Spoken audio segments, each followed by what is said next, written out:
Mephisto has made his MCU debut in the last show you would expect him to make it, Ironheart. This is just like that time when the MCU decided to introduce their Thanos-level threat in an Ant-Man movie. They clearly haven't learned their lesson, have they? And the ending to this show made me realize, oh, so this is why they were holding on to the show and didn't release it for 3 years. Because it sucks. Just to let you know, your girl finna be bigger than Jobs. Right.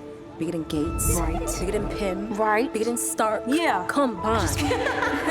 And although they tease Mephisto's comic book design in shadow form in episode 3, we don't see him until episode 6, and he's only in his human form, except for a cheap glimpse of him we see in a spoon. So not only did they choose to put Mephisto, a highly anticipated character, into a questionable show, but they also had no money to make him look like the character people wanted to see. Maybe they blew all that money on the Marvel's budget. And one of my private Discord members said it best: a villain who's supposed to be the personification of fear just ends up looking like an average person. And yes, as the leaks had told us years ago, Mephisto is played by Sacha Baron Cohen, and here he is in all his disappointing glory. And his hideout is a pizza joint where he just loves pepperoni pizza.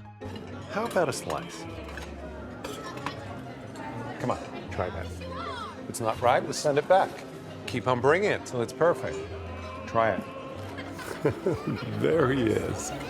So yes, as they always do, Marvel took this character and turned him into a joke. I mean seriously, a pizza joint? The only way I would buy this is if it was in a Teenage Mutant Ninja Turtles cartoon. Not the 2003 show, that's far more mature than this, but the 2018 version, which is more in line to the likes of Teen Titans Go. Now in Ironheart, Mephisto, sounds ridiculous to be calling this guy Mephisto, is very much making deals with people. The underlying theme here being that they're making deals with the devil, and he offers people whatever they want, such as power and money, and he makes these promises in a pizza joint where it must have been real cheap for Marvel to shoot. I know, I keep harping on about the pizza joint, but I can't get over that.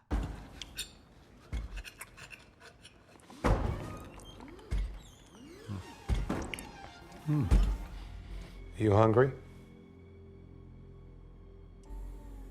Sit, eat. You gotta be famished. I mean, already I can't take this seriously. But then we get to the dialogue, and they act like he has this very devilish tongue, like anything he says is so intelligently deceitful and that you'll just buy into it, when in actuality, the dialogue he's saying is so bad. He's not saying anything cunning or deviously tempting, he's just saying generic stuff, and the show is acting like it's some of the most mesmerizing, irresistible, and tempting of promises. The kind of life I could offer you. You should do this. What's the catch? It's nothing you could miss, Riri. So, what do you say? Now for something like this to work, you need exceptionally smart writers to write dialogue like this. And if you've watched this show, then you'll know that it doesn't have any. If you want to see characters that are well written, where the promises they make are not only tempting, but mesmerizing to listen to, then look to characters like Joe Goldberg from You or Oswald Cobb from The Penguin. These characters have not only fooled other characters, but they've constantly fooled us, the audience. Just do your mind magic. You know, get him on our side, like you did with me. I guess I have just narrowly escaped a flurry of murder allegations, and I'm nothing if not romantic. Fine. Mind magic it is. I'm fucking sorry for everything that's happened to you.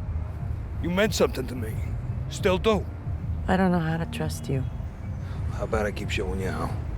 Oh, gotta fucking go now! What about Sophia? Fuck! Leave her! What do you think him and Sophia are gonna do to you, huh? Because you mean nothing to him. This man's a fool. He betrays everyone he works with.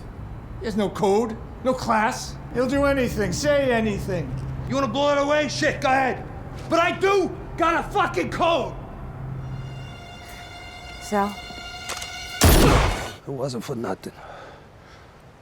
These are characters that would propose notions and say things to people and word it with such passion and conviction that people would not only think they have a legit point, but that they genuinely care about others and are not just in it for themselves. But Mephisto here has none of that charisma, none of that deceit, none of that cunning, none of that great writing. And the show knows this because they do everything they can to hide that deficiency in the lackluster writing by adding in a bunch of crazy editing, unnerving music, and sound effects.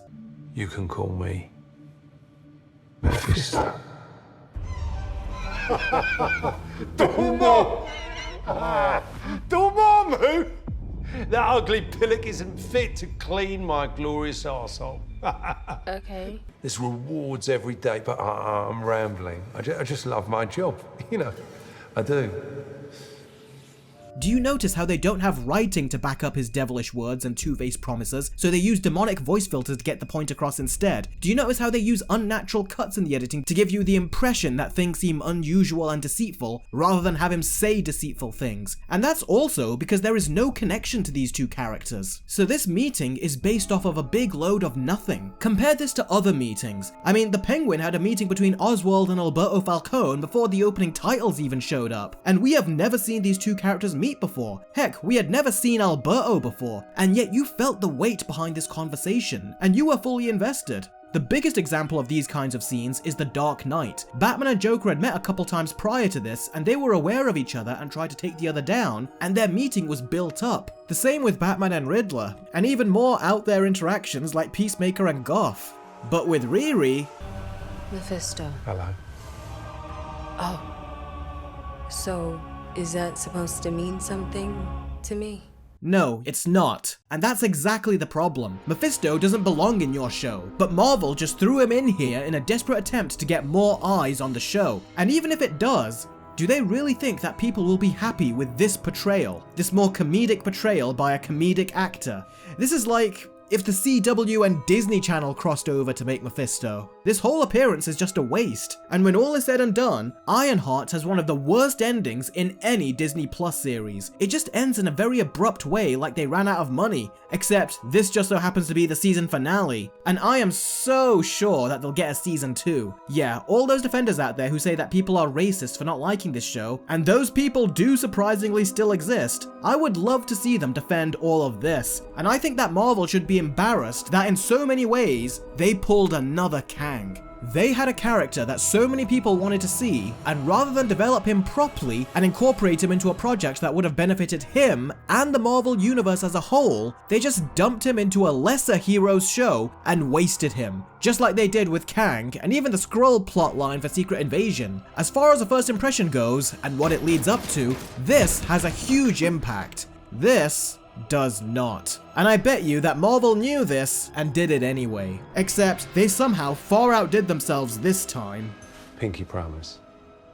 This was a very inappropriate integration of a highly anticipated villain in the MCU, and Marvel already are having a very bad and dwindling reputation, and this is not fixing that reputation and is actually going to do damage to the reputation as Fantastic Four is right around the corner, and this will only make people have even less faith in Marvel than they already do. What a complete and total waste. Now it's your guys' turn. Comment below and let me know what you think of Mephisto now that he has finally been introduced into the MCU. As always, a big thanks to my patrons. If you want to join more involved conversations we have, including this one, then feel free to head on over to my Patreon where you can join my private Discord. You will additionally gain access to my trailer reactions, get your name in the credits of videos, get early access to my Versus videos, and also gain access to my Let's Watch series. You can gain access to all of those Patreon perks, including my private Discord, in the links below. Thanks a lot for watching, guys. It really means a lot to me, and I will see all of you very soon. Take care.